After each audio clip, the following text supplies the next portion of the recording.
Jert, bangod sa sunod-sunod nga mga kaso sang pagpang-hold up. Una diri sa banwas ang Pavia kag sa banwas ang Santa Barbara, pamangkot sang Kadamaan. May ara pala isa lang ka grupo nga sa likod sang sini nga mga insidente. Nataban sa kinaligan nga riding in tandem suspect sa masobra pa 20,000 pesos nga kwarta sa negosyante sang herbal products kasi Jimmy Arisgado.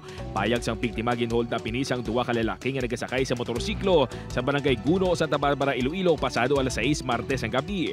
Nag-deliver ini sa mga ginabaligya nga produkto sa nga naglain ang ihatsan. Nagdulog ini sa igat sang dalan kagin palapitan sa mga suspect kagin hold up. Nagambal nga nang tawag rin kumbaga sa nobla, kwarta lang yung amon, ginatayaan ko sa pilit sa kutsulyo, may pusil pa gid. Wala makita sang biktima ang nawong sa mga suspect bangod naka-helmet. Padayon na investigasyon sa Santa Barbara Municipal Police Station sa Natabo. Still nag-conduct kita sang turo investigation kung as to may robbery hold up man nga natabo sir no. As of the moment dira kita nay nagapokus ang aton nga investigation. Ini ang ikaduha na nga sunod-sunod nga adlaw nga may nagluntad nga pagpang-hold up sa probinsya sang Iloilo. Una dire ang pag-hold up sang fuel tanker sa Pavia Lunes ang gabi. Bangod sa serye sa mga insidente, nagmando na si Iloilo Police Provincial Office Director Colonel Bayani Razalan sang maid-id nga investigasyon. Isa sa mga ginapadalman sang kapulisan kung may organisado nga grupo nga ara sa likod sang asod-asod nga pagpang-hold up.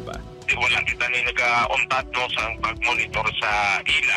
Ginapatigayon pa nato subong ang madalong investigation sa mga natabo. Sa piyak sinisuno kay Aranyo, wala sang dapat kabalak-an ang publiko.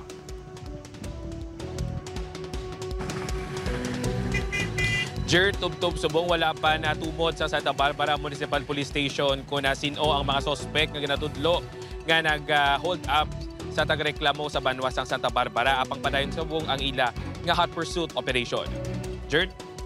Madamong gate nga salamat Kapuso John Sala.